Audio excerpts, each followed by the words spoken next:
Hello, I'm Dave Karger. Welcome to TCM and this week's edition of Musical Matinee.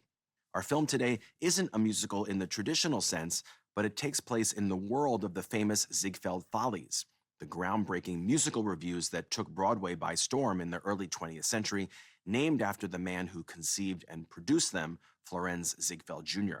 From MGM in 1932, it's Blondie of the Follies. Marion Davies stars in the title role as a young woman from the New York City tenements who chases her dream of bigger and better things all the way to the famous Follies. She gets a job in the chorus and attracts the attention of a wealthy young man played by Robert Montgomery.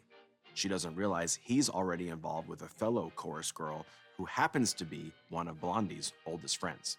The original script for Blondie of the Follies was written by Frances Marion, who was close friends with Marion Davies, and infused the story with details from Davies' own early career in show business.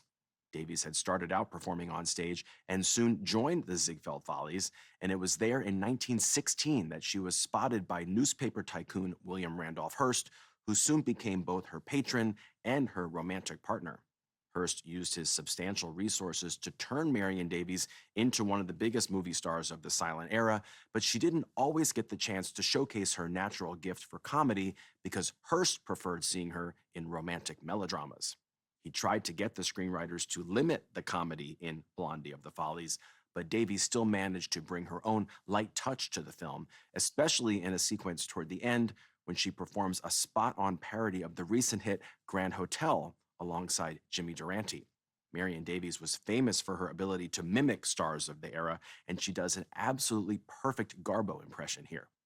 From 1932, also with Billy Dove, James Gleason, and Zazu Pitts, Blondie of the Follies.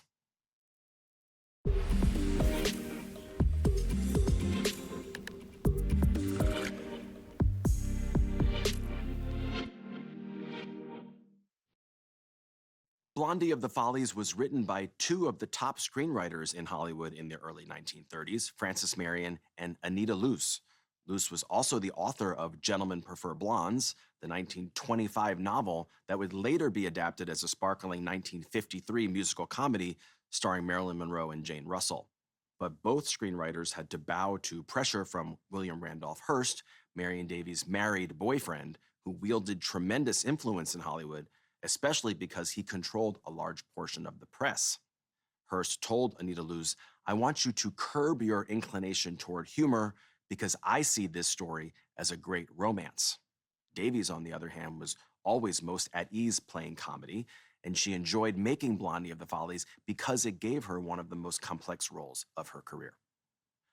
Up next, angels come to Earth to help a struggling baseball team and its manager, played by Paul Douglas. Don't go away. Next on TCM, Angels in the Outfield. Then, Captain Horatio Hornblower. And later, Passage to Marseille. Set sail for TCM today.